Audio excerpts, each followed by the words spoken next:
Mi Pentecostés. Las Marcelinas tenían entonces una pequeña sucursal de su gran colegio Vía Quadrono, si no me equivoco, en la calle 20 de septiembre. Una pequeña villa pintoresca y alegre, rodeada de un jardín pletórico de sol y de flores, y con una iglesita primorosa, cual alba de mayo. Todo lo contrario del centro de las Ursulinas. También las monjas eran diferentes, más festivas, parecían niñas grandulonas, deseosas de juego. Una santa hilaridad informaba la regla del pequeño colegio. La superiora era la única que resultaba el coco, muy enferma de nervios. Murió loca más tarde. Tenía unos cambios de humor extraños. Unos días nos perdonaba todo y otros era intransigente hasta el extremo. Alta, delgadísima, morena, con unos ojazos negros, endemoniados más bien. Nos infundía un miedo atroz. Menos mal que, con frecuencia, estaba postrada en el lecho y así, en tales días, las alumnas y también las que no lo eran, pienso yo, respiraban felices, cual si se vieran libres de un demonio. Yo venía a ser la primera, y era en verdad la primera en la clase, por la inteligencia, don de Dios, y porque en casa, tanto mamá con sus métodos magistrales, como papá con su amor, me instruían siempre, y por eso resultaba más erudita de lo que a mi edad correspondía.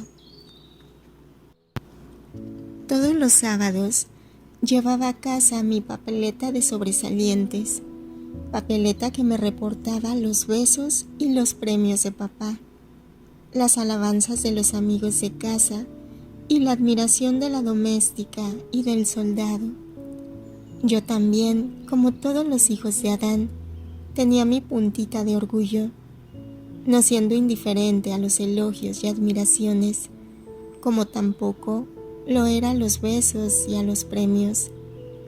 Solo habría querido también los de mamá, pero ella decía que, al portarme así, no hacía sino cumplir con mi deber y que por tanto es un método y con él resulta inútil toda discusión.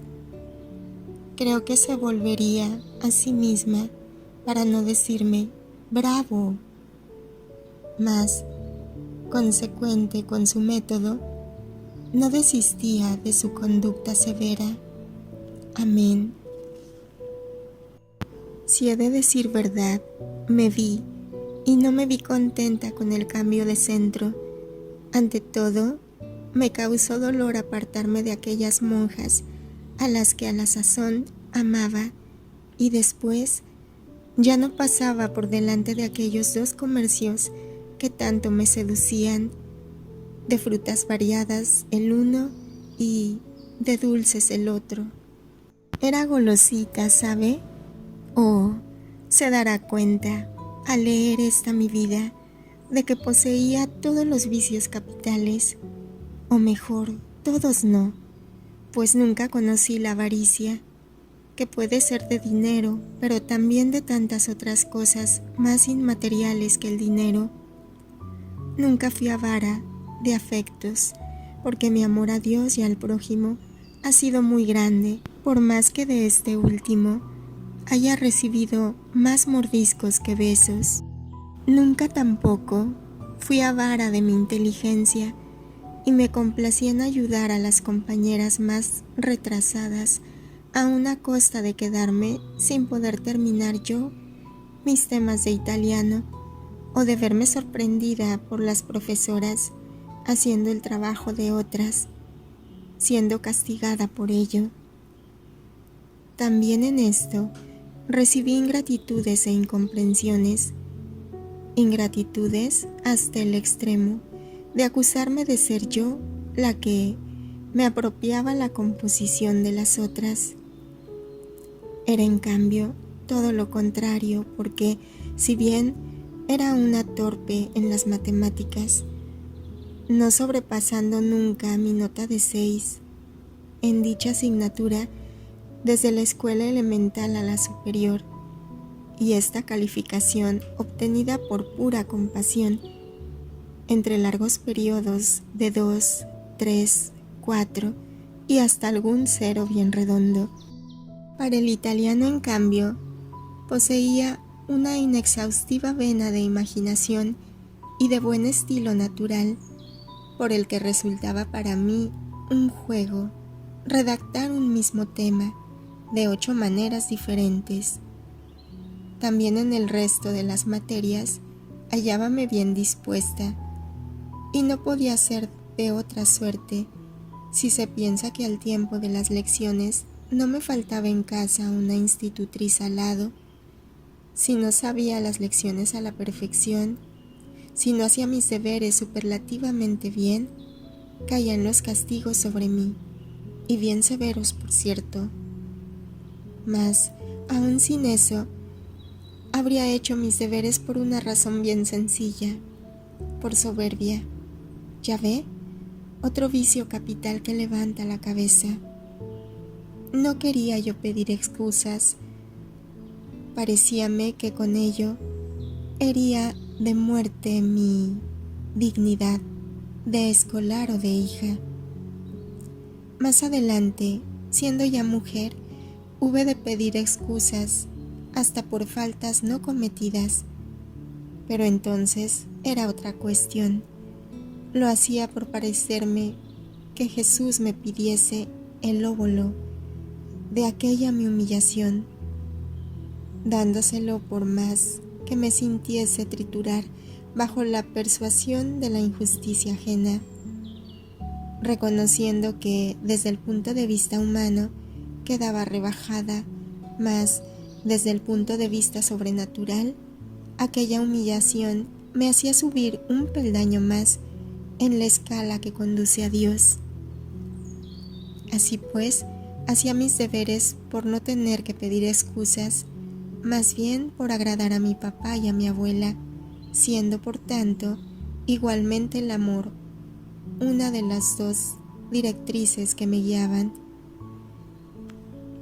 Y si la soberbia era reprobable, el amor, en cambio, era recomendable. De modo que yo pienso que el buen Jesús, por lo mucho que amé, me habrá excusado igualmente de la soberbia, y habrá entresacado él de mí madeja los hijos de la soberbia que desordenaban todo, destruyéndolos y reservando tan solo para tejerme la vestidura de paz eterna los dulces hilos del amor. ¿No lo cree así? Tampoco era vara de los juguetes y dulces con aquellos que eran más pobres que yo, si bien no eran muchos los dulces y juguetes que yo tenía, porque, como ya lo he dicho, mi madre era inexorable en su errado concepto de autoridad. Cuánto mal hice a los que más amé debido a este equivocado concepto, pero lo repito, amén. Mentiría si dijese que me hizo pasar hambre o frío, si dijese que me negaba lo que tanto gusta a los niños, dulces y juguetes. De lo que yo únicamente tenía que cuidarme era de no pedir jamás absolutamente nada. Si lo pedía, me quedaba sin nada, por más que mamá un momento antes pensase darme precisamente aquello. Voy a contarle un pequeño sucedido. En la plaza de San Ambrosio, en Milán, durante los días que van del 1 al 15 de diciembre, se celebra una feria de juguetes, dulces y objetos antiguos. A los puestos de estos últimos van, naturalmente, los adultos, gente aficionada a las antigüedades, lámparas, arcas, cuadros, hierros forjados y objetos semejantes. Mas los puestos de juguetes y dulces constituyen la atracción de los niños que acuden con sus papás, sus mamás, abuelos y tíos a la feria de los Obey. Obey. Lea, qué bonitos,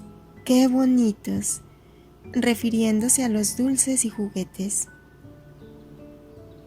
Qué de sueños durante todo el año y cuántos deseos ante aquellos puestos que anticipan en 20 días la fiesta del niño, esto es, la Navidad, día en que los niños de Milán reciben sus regalos.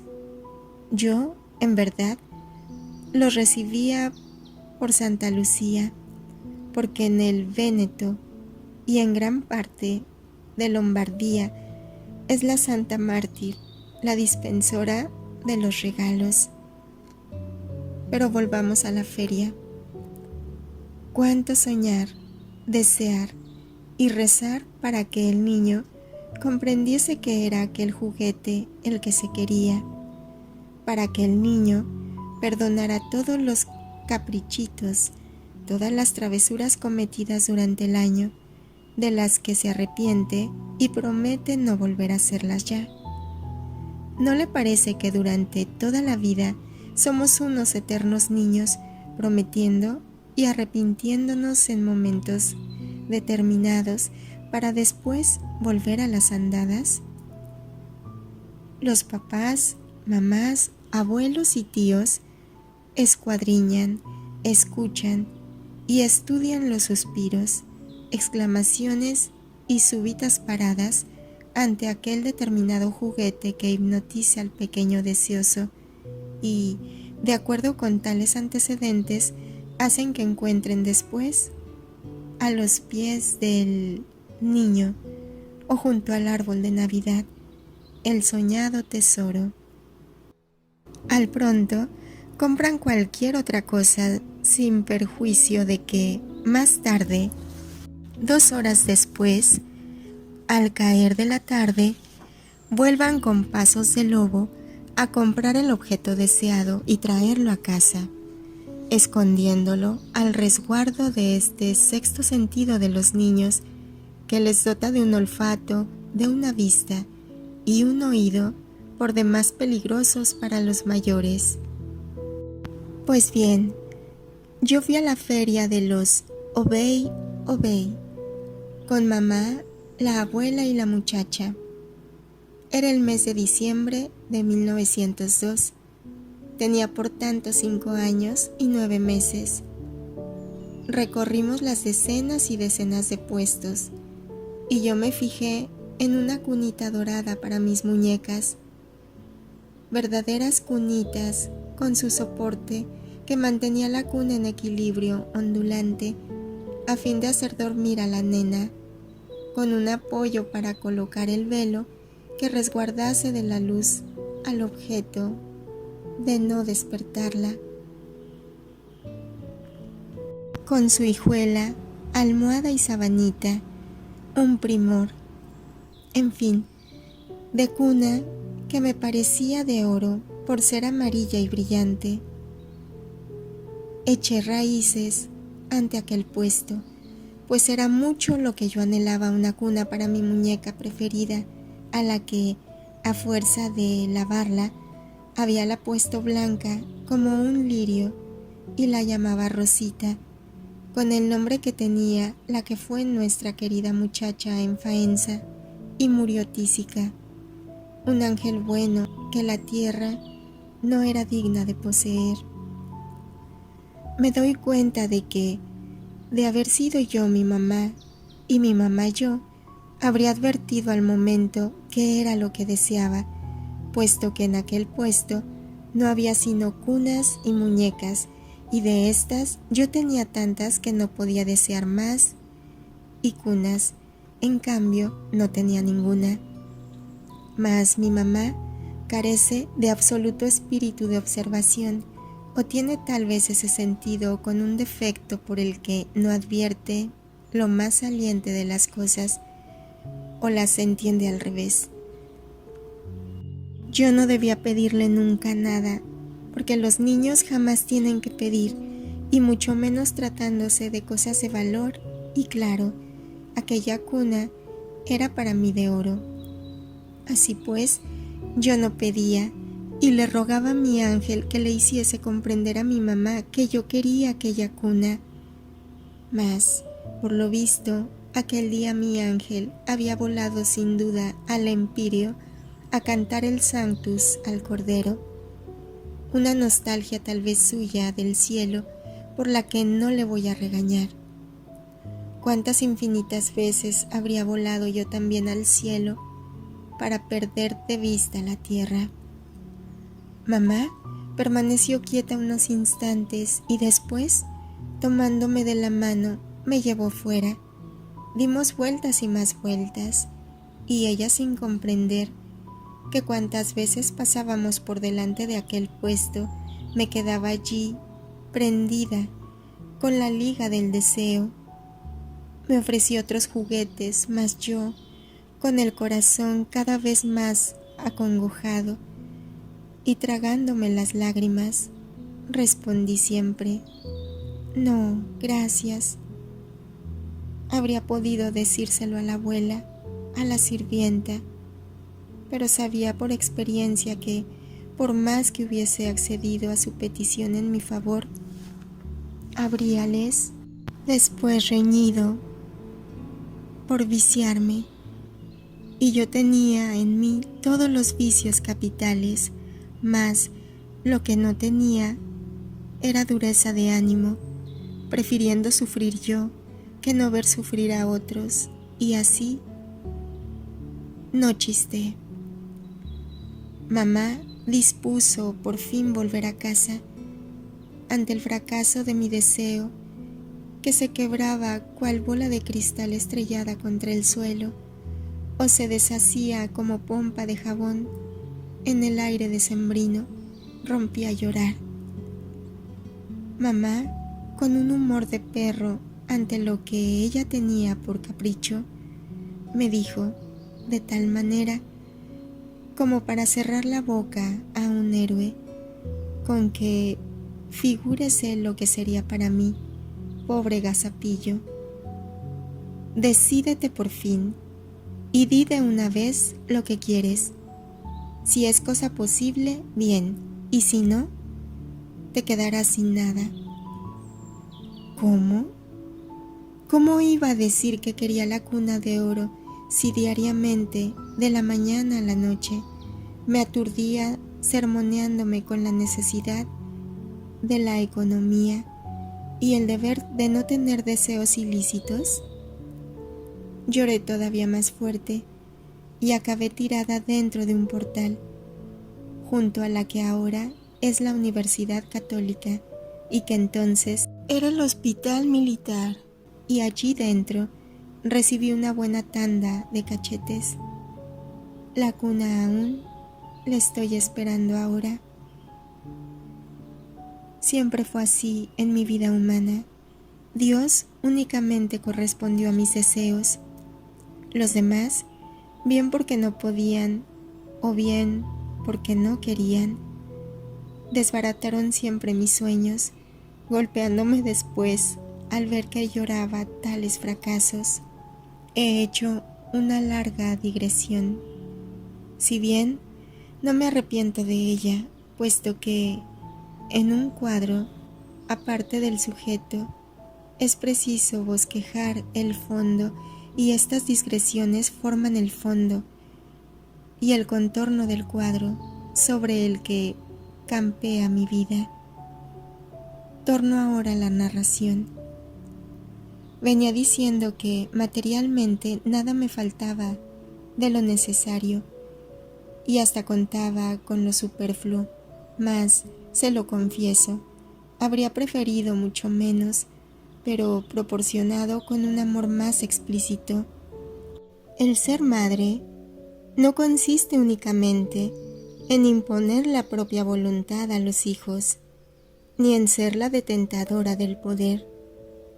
Quiere sobre todo decir ser la principal confidente la mejor amiga de los hijos, aquella que, con rectitud, pero también con piedad, estudia a sus tiernas criaturas, las guía, las consuela, haciéndoles sentir su amor, de suerte que los corazones de los hijos se abran al beso de ese amor, cual flores bajo el ósculo del sol. Mi corazón, por el contrario, se cerró bajo la severidad materna, cual corola aterida por la escarcha, y todas las veces, aún ahora, que he intentado e intento acogerme a su amor, abrirle mi pobre corazón que tanto ha sufrido y tanto ha amado, topo contra la pared, intangible y gélida, de su rigor y de su autoritarismo. Amén. He sufrido por ello sin esperanza alguna, y aún ahora sufro intensamente, si bien porque Jesús me lo dice, que ello no carece de un determinado fin. No fui avara, decía, y no lo soy, como tampoco fui ni soy nunca perezosa. El ocio y yo siempre fuimos enemigos, el ocio y la molicie. Educada un poco a lo garibaldino y militar, nunca se me hizo pesado levantarme temprano, comer cuando se podía y beber si era posible.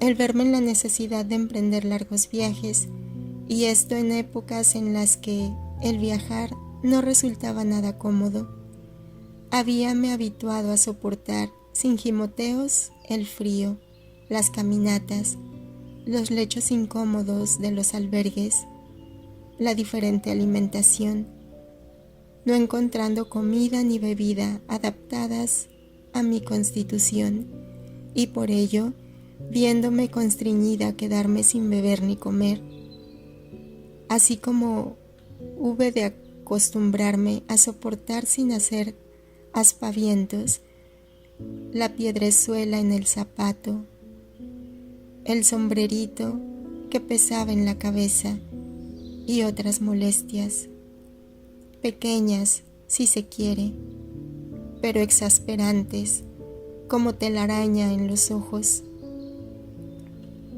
En las vacaciones, el papá me despertaba con el alba para llevarme lejos a las orillas del mar o a las estribaciones de los Apeninos y así hacerme admirar las bellezas de la creación, el milagro de la luz que torna con cada aurora, hablándonos de Dios que la hizo, y con ello hacerme orar junto a las olas que braman obedientes contra las playas arenosas sin sobrepasar las lindes que el Eterno les marcó. Ahora bien, el placer de salir con papá y el de las bellezas que aspiraba con todos mis sentidos humanos y sobrehumanos eran tan grandes como para hacerme considerar ser una fiesta aquellos despertares matutinos, resultando para mí como un premio, y siéndome tan familiares hasta el punto de no serme pesados. Siempre he dormido pocas horas de noche, mas aquellos sueños eran completos, reposados y un verdadero descanso para el cuerpo. En ellos era el alma la única que velaba. Mas de esto hablaré después. Por ahora, volvamos a nuestro primer asunto. Mas, por otra parte, me resultaba muy doloroso no ver ya a aquel Jesús muerto. Parecíame perderlo definitivamente y causarle dolor. En efecto, lo perdí un poco de vista. De las Marcelinas me había, ¿cómo diré? No doy con el término exacto. El hecho es que me disipé. Mas caigo ahora en la cuenta de que he dejado de hablar de mi abuela. En diciembre de 1903 murió mi abuela. En julio de 1902, el Montecatino, mientras, junto conmigo, estaba en casa un tío. Cuánto me gustaba aquel lugar, saturado de rumores de aguas y de cañas, a la hora plena del mediodía, en la que tan solo se destaca el chimear incansable de las cigarras. Resultó lesionada por obra de un mozalbete desalmado. De una pedrada con tirabeque le puso el tobillo al descubierto.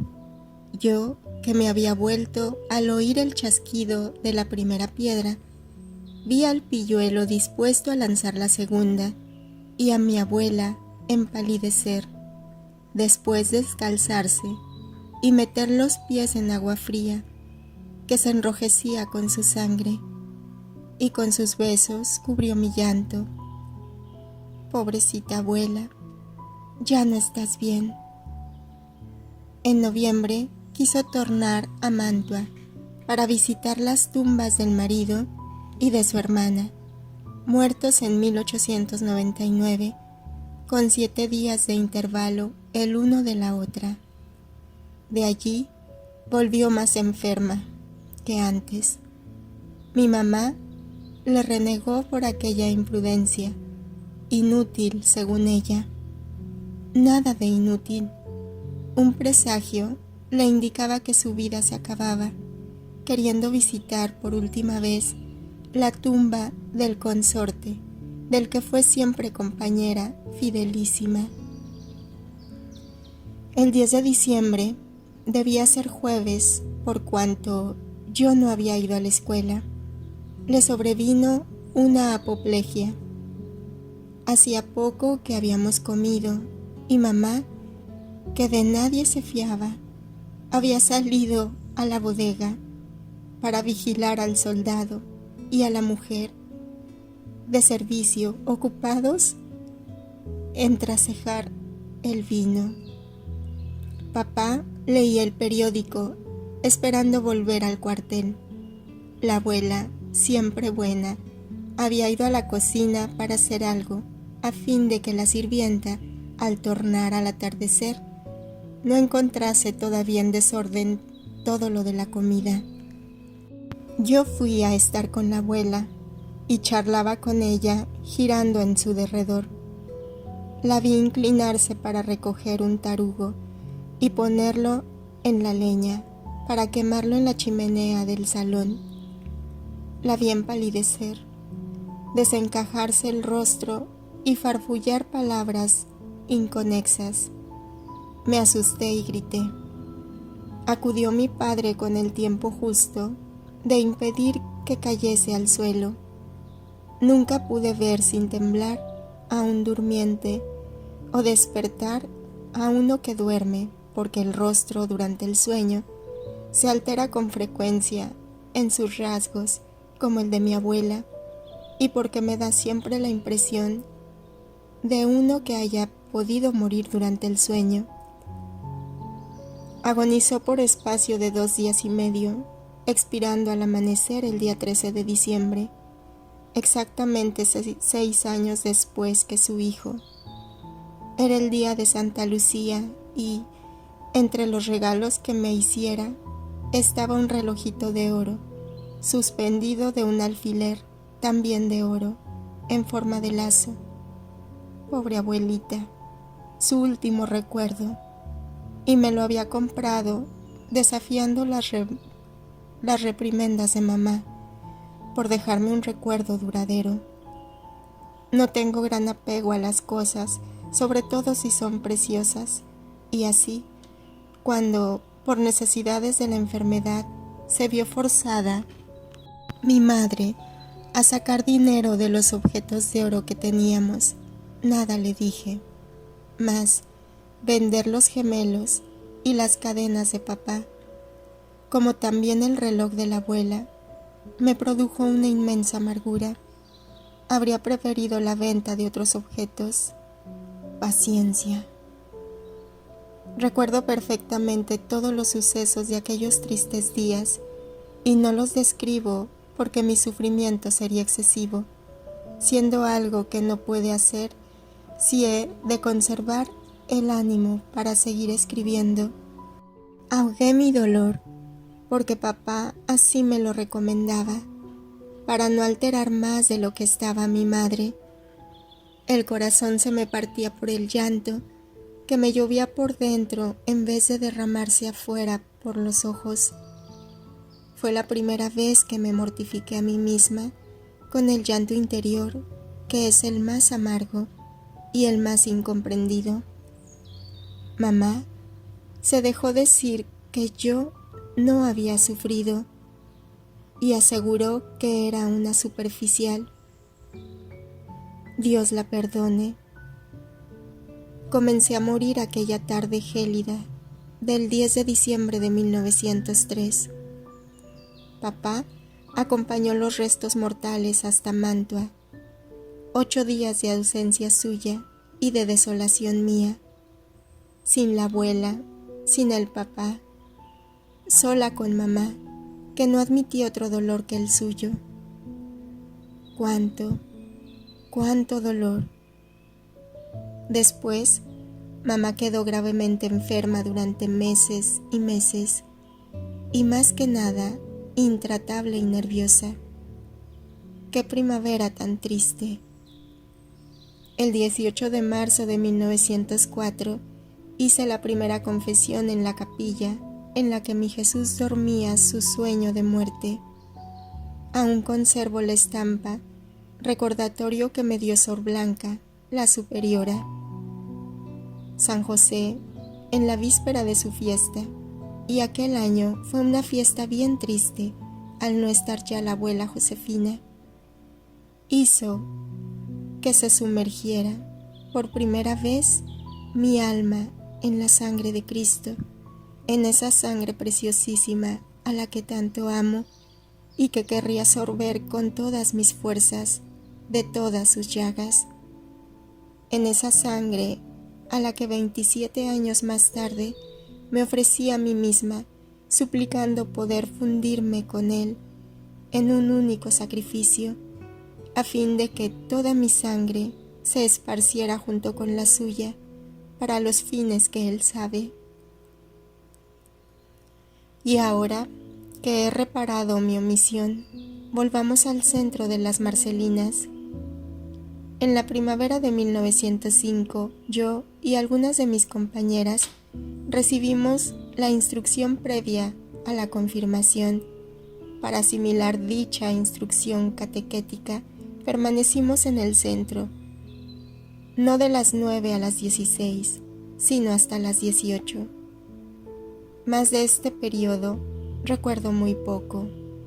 Me encontraba por entonces asaz, triste y enfermiza con sarampión, escarlatina y varicela, enfermedades producidas sin intervalo casi, una tras otra. Tan solo recuerdo, y sin agrado por cierto, la hora de la sopa. Siempre fue desagradable para mí esta hora, incluso en familia. Figúrese por tanto lo que sería el haber de sentir el olor de aquel arroz con berza que me persiguió por espacio de 13 años consecutivos.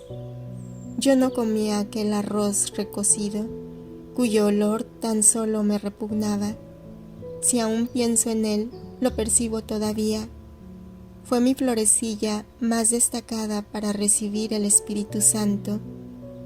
Habría preferido quedarme sin comer antes que bajar al refectorio y sentir aquel olor. Mas así estaba ordenado y hube de aguantarlo durante 2 meses. Como usted ve, me hallaba en un periodo de entontecimiento espiritual absoluto. Hacíalo todo con repugnancia y opacidad. Quiero decir, todo cuanto se refería al espíritu. En todo lo demás, era siempre la misma hija y escolar de antes, o mejor, no, pues fui embustera. Yo que nunca supe abrirme camino en esta tierra de mentiras por mi excesiva ruda sinceridad. He dicho que estuve muy enferma.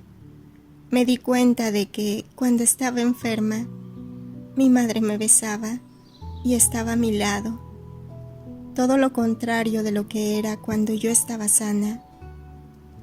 Entonces, era de verdad la mamá tal cual yo la imagino, y lo querría mi corazón. Así pues, yo pensé en enfermarme, aprovechando pues una afortunada caída que me contusionó y excorió fuertemente el codo derecho, tanto que hubieron de recurrir a medicarlo y vendarlo. Yo, aún después de estar curado, de noche y de día, rascaba y rascaba, irritando la herida para que no curase, y de este modo durase el gozo de que me acariciase y vistiese la mamá.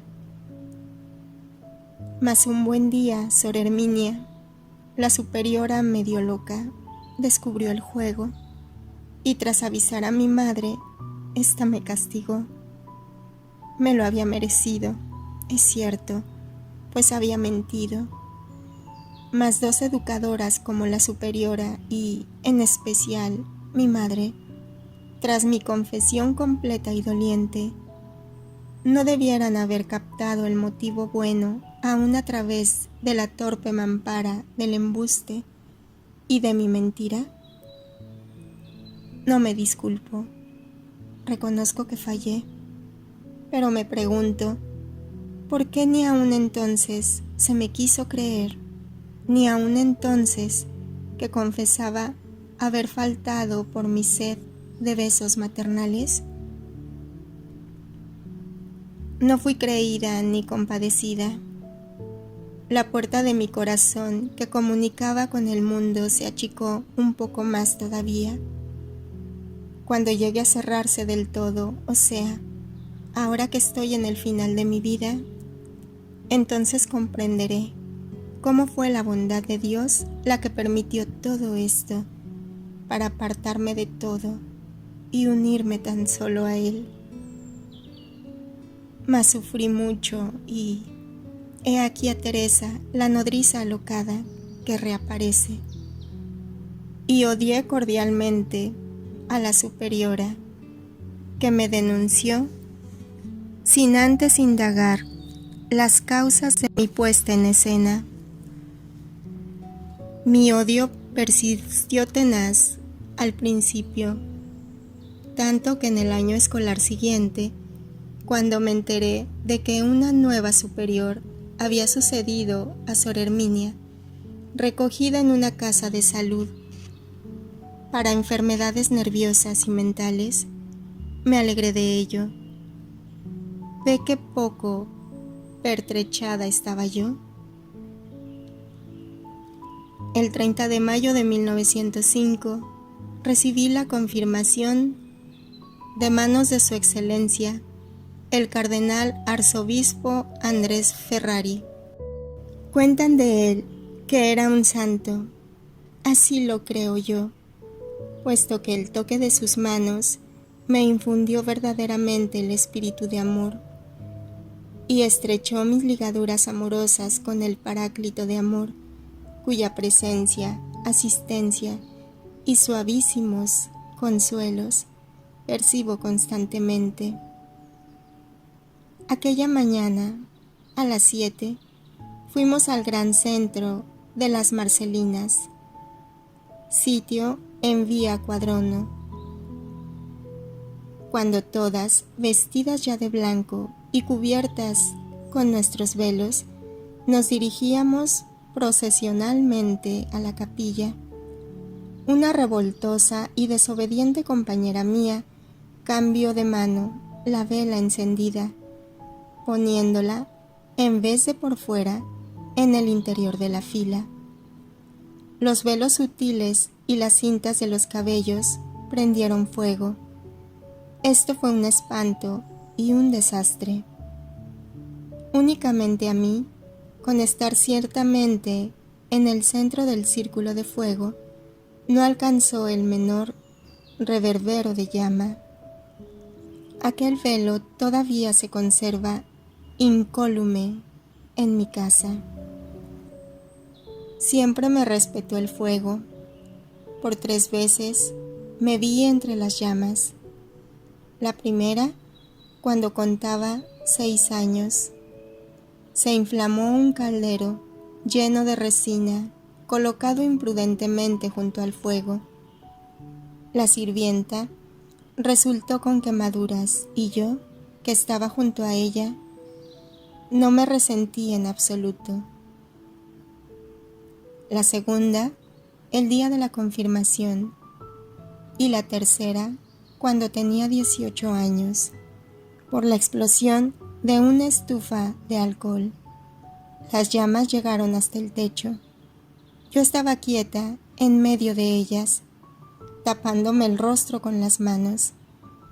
Sentí disminuir un poco el ardor de la llama, y cuando se apagó del todo, se pudo comprobar que ni un solo cabello de mi cabeza, ni un hilo de mi vestido, se habían quemado. Se ve que el fuego me quiere bien, con un amor no correspondido por mi parte, pues a mí el fuego me causa terror y no soy capaz de pensar sin temblar en el purgatorio. Tan solo me parece el fuego del amor. Oh, este sí, y que yo arda en él y me derrita toda en sus ardores. Recibí, pues, el Espíritu Santo. Él descendió hasta mí, depositando sin duda alguna su semilla, por más que entonces no lo sintiera. Fue aquella, por el contrario, una jornada por demás desagradable, iniciada mal, desarrollada peor y terminada malísimamente en un teatro en el que tuvo lugar una competición de lucha grecorromana. Aún me estoy preguntando ahora qué es lo que movió a mi tía y madrina a llevarme allí. A veces los mayores cometen incongruencias más disparatadas que los pequeños, sin reflexionar que hay recuerdos que quedan impresos para toda la vida, con sabor a ceniza y luz caliginosa. Mal. En fin, así es como sucedió mi confirmación en Cristo.